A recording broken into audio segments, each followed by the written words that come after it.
جو زاد المعاد موجود ہے، میرے پاس وظائف الابرار موجود ہے، میرے پاس دوسری جو ہیں بڑی کتابیں موجود ہیں، جمال الاسبوع موجود ہیں۔ تو کافی نہیں ہے آپ کے پاس کتابوں کا ہونا کہ آپ کہیں میرے پاس دعائیں موجود ہیں، دعائے کمیل موجود ہیں، دعائے ابو حمزہ زمانی موجود ہیں، میرے پاس دعائے نزبہ موجود ہیں۔ گھر میں آپ اسٹاک کر کے رکھیں، جب تک استفادہ نہ کریں، جب تک آپ ان سے استفادہ نہیں کرتے، اگر استفادہ کرنا نہیں آتا، صرف ہاتھ میں لے کے پھرنا بھی کافی نہیں ہے اسلحے کا، کہ آپ صرف ہاتھ میں کلاشنکوف لے کے پھریں، ریوالور لے کے پھریں، آپ ٹی ٹی لے کے پھریں، تلوار تیر کمان لے کے پھریں۔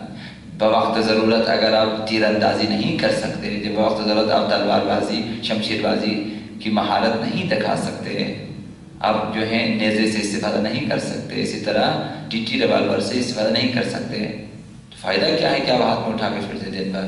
تو اسی طرح سے آپ دن بھر ہاتھ میں مفاتیح الجنان، واقعۃ الصالحات جو ہے، اسی طرح سے زاد المعاد، کتاب اقوال، جمال الاسبوع، ساری کتابیں وظائف الابرار اٹھا کے پھریں، اور باقی دعائیں بھی اپنے ساتھ لے کے پھریں، آپ کے بیگ میں ساری چیزیں ہوں۔ تو کیا فائدہ کہ آپ کے پاس زیارت عاشورہ ہے، لیکن آپ زیارت عاشورہ کے متن سے نہ آشنا ہے، آپ کو نہیں آتا یہ زیارت عاشورہ سے استفادہ کرنا، تو پھر یہ بے اثر ہیں۔ تو ہمیں سیکھنا چاہیے زیارت عاشورہ یعنی چی، یہ معلوم ہونا چاہیے۔ زیارت عاشورہ کیا ہے؟ یہ نصاب عاشورہ ہے، زیارت عاشورہ نصاب عاشورہ ہے۔ ایک انسان اگر عاشورائی، کربلائی بننا چاہتا ہے، ایک انسان اگر حسینی، زینبی بننا چاہتا ہے، تو اس کے لیے نصاب زیارت عاشورہ ہے۔ اگر زیارت عاشورہ کے موافق اپنی تربیت کریں تو آپ بن جائیں گے ٹھیک کربلا کے شہداء کی طرح۔ اگر اس میں جو کچھ بیان کیا ہے زیارت عاشورہ میں، نصابی، جس طرح اسکول میں نصابی کتابیں ہوتی ہیں، انہی کتابوں کو آپ کو پڑھنا ہوتا ہے اور انہی اسباق کو یاد کرنا ہوتا ہے، پھر انہی اسباق کا امتحان دینا ہوتا ہے، اگر آپ پاس کرتے ہیں تو آپ کو ڈگری مل جاتی ہے۔ تو نصاب عاشورہ یہی زیارت عاشورہ ہے۔ اگر اس زیارت عاشورہ کو اگر سمجھیں کہ اس میں سلام کیا ہے، کچھ جملے اس میں سلام کے ہیں، تو اس سلام کے مفاہیم کو، موارد کو اگر جانیں اور اپنے اندر سلام کو ایجاد کریں، اور وہاں لعن ہے، اس لعن کو سمجھیں اور اپنے اندر اسے ایجاد کر دیں کہ کن پہ لعنت کرنی ہے اور کن سے بیزار رہنا ہے، یہ معلوم ہو جائے، اور اس کے بعد جو دعائیں ہیں زیارت عاشورہ کے، ان دعاؤں کو اپنے سے ہم آہنگ کر دیں، تو پھر آپ بن جائیں گے عاشورائی۔ آپ کا حشر نشر ہوگا کربلا کے شہداء کے ساتھ۔ تو اگر ہمیں یہ کام نہ آتا ہو تو اسلحہ لے کے آپ پھرتے ہیں، زیارت عاشورہ میرے لیے اسلحہ اور میں لے کے پھر، چونکہ نہیں آتا تو فائدہ نہیں۔ اسی طرح سے دعاؤں میں جو آقا امام زمان کے حوالے سے منتظرین آقا امام زمان کے لیے وارد ہوئی ہیں، وہ آپ کے لیے اسلحے کے طور پر ہیں، اور ان اسلحوں سے دوران غیبت حتماً استفادہ کرنا چاہیے۔ دعائے ندبہ کو سمجھیں اور اس سے استفادہ کریں، دعائے احد کو سمجھیں، اسی سے استفادہ کریں، اور زیارت آل یاسین کو سمجھیں اور اس سے استفادہ کریں۔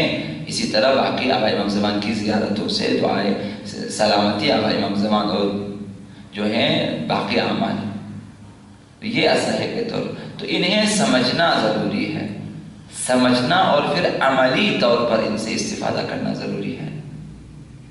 تو ان کے مابین، ان دعاؤں میں اور ان کے ضمن میں اور ان کے بارے میں اسرار و رموز ہیں، بہت زیادہ باتیں ہیں۔ اولیاء الہی نے ان کے ضمن میں، ان کے بارے میں بیانات دیے ہیں، انہیں سمجھنا چاہیے۔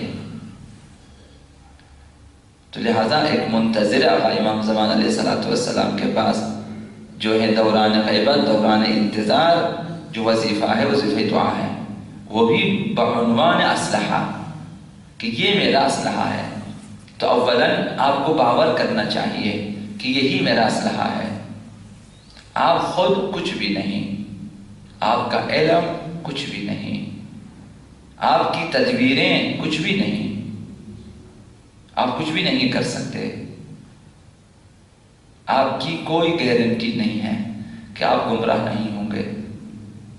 کوئی بھی انسان اپنی گارنٹی نہیں دے سکتا کہ دیکھیں میں آخر تک گمراہ نہیں ہوں گا، نہیں معلوم۔ کوئی بھی انسان زندگی کے کسی بھی موڑ پہ گمراہ ہو سکتا ہے۔ تو اسلحہ کیا ہے، چارہ کیا ہے، روک تھام کیا ہے؟ وَاعْتَصِمُوا بِحَبْلِ اللَّهِ جَمِيعًا وَلَا تَفَرَّقُوا، خدا کی رسی کو مضبوطی سے تھامنا۔ قرآن و اہل بیت، قرآن و اہل بیت نے آپ کو دعائیں دی ہیں، دعائیں شب و روز نماز میں آپ کو دعاؤں کی تلقین کی ہے۔ ہر نماز میں کیا ہے؟ دعا، ہر نماز میں دعا ہے۔ نماز میں اگر دعاؤں کو نکالے اگر کچھ بھی نہیں بچے گا۔ اگر آپ سورہ حمد پڑھتے ہیں تو اس میں دعائیں ہیں، اہدنا الصراط المستقیم صراط الذین انعمت علیہم غیر المغضوب علیہم ولا الضالین، دعا ہے۔ قنوت دعا ہے، سجدے میں دعا ہے، ذکر رکوع میں دعا ہے، تشہد کے بعد دعا ہے، نماز کے بعد دعا ہے، قیام میں دعائیں۔ تو ان دعاؤں کی بدولت ہم ثابت قدم رہ سکتے ہیں، با ایمان رہ سکتے ہیں۔ تو باور کریں کہ دعا اسلحہ ہے۔ منتظرانہ آقا امام زمان کے ہاتھ میں دعا اسلحہ ہے، نہ باقی اسلحے۔ باقی مادی اسلحے بیکار ہو سکتے ہیں، کارآمد نہیں ہو سکتے۔ کاریگر جو اسلحہ ہے، جبکہ احادیث میں بھی آیا ہے کہ مؤثر ترین اسلحہ دعا ہے، مؤثر ترین اسلحہ۔ کوئی ایسی چیز آپ کو معلوم ہو کہ جو تقدیر کو بدل دے، کون سی ایسی چیز ہے؟ دعا کے بارے میں آیا ہے کہ نوشتہ تقدیر کو تبدیل کر سکتی ہے، کہ جب خداوند فیصلہ کر لیتا ہے، حتمی ہو جاتا ہے، تب بھی دعا کرنے والوں کے لیے گنجائش ہے کہ اس میں تبدیلی ہو سکتی ہے۔ باور کریں دعا اسلحہ ہے۔ جب اسلحہ ہے تو اس اسلحے کو سمجھیں، سیکھیں کہ یہ اسلحہ کیا ہے، اس اسلحے میں کیا ہے، طریقہ کار کیا ہے، اس دعا سے کس طرح، اس اسلحے سے کس طرح استفادہ کرنا ہے۔ تو چھوٹی دعاؤں سے شروع کریں، چھوٹی دعاؤں سے شروع کریں، دعائے عہد سے شروع کریں، دعائے سلامتی امام زمان سے شروع کریں، دعائے تعجیل سے شروع کریں۔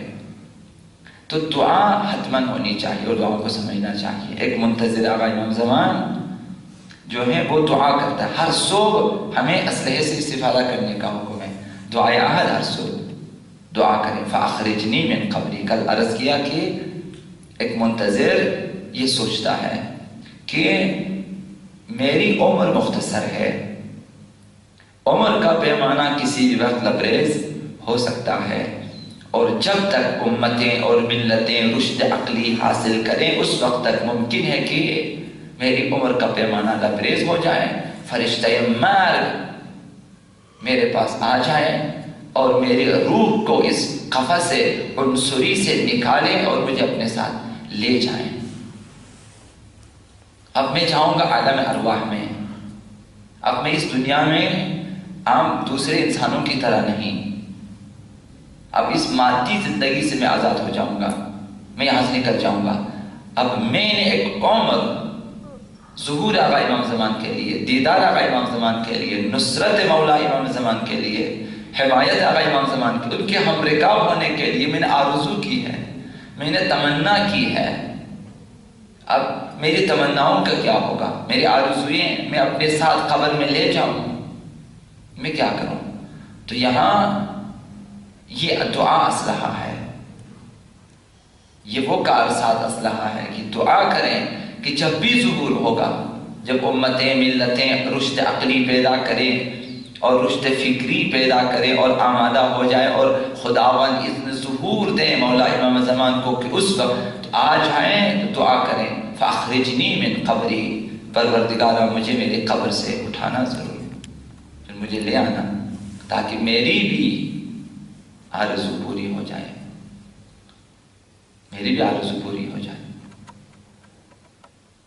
فاخرجنی من قبری مقتدرا کفنی، مجھے دنیا کے ساتھ نہیں، مال و مقام کے ساتھ نہیں، مجھے اپنے کفن کے ساتھ اٹھا دے، میں اپنا کفن پہن کے، یہی میرا کفن ہے، یہی میرا پردہ ہے، یہی سب کچھ، میں اسی طرح دست خالی صرف عشق و محبت امام زمان لے کے، صرف خدمت آقا امام زمان کے جذبے سے جاؤں گا، کفن پہن کے، آمادہ مرگ، آمادہ نبرد جاؤں گا آقا امام زمان کے پاس۔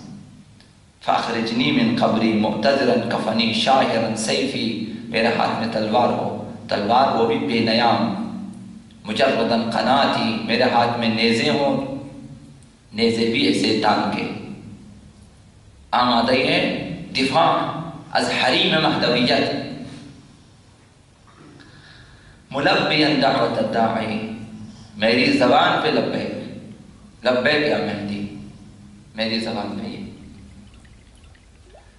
فی الحاضر والبادی، چاہے میں شہر میں مر جاؤں، چاہے میں دیہات میں مر جاؤں، چاہے میں صحرا میں مر جاؤں، چاہے میں دریا میں ہوں، وطن میں ہوں، سفر میں، جہاں بھی ہوں مجھے اٹھا لے اور مجھے پہنچا دے اپنے امام زمان تک۔ یہ مہم نہیں کہ منتظر آقا امام زمان شہری ہیں یا دیہاتی، یہ مہم نہیں، یہ معیار نہیں ہے، فی الحاضر والبادی، جہاں بھی ہوں، سفر میں ہو یا وطن میں، اسے بہرحال آقا امام زمان کی آواز پہ لبیک کہنا ہے، چاہے وہ جہاں بھی ہو۔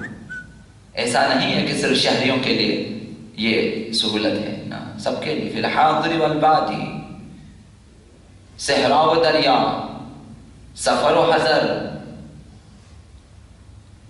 دیس پردیس، جہاں بھی ہو لبیک کہنے کے لیے تیار ہونا چاہیے، چاہے آپ جہاں بھی ہو۔ یہ مہم نہیں ہے کہ آپ کہاں رہتے ہیں، کس شہر میں رہتے ہیں، کس ملک میں رہتے ہیں، کس علاقے میں رہتے ہیں، یہ مہم نہیں ہے۔ مہم یہ ہے کہ آمادہ لبیک۔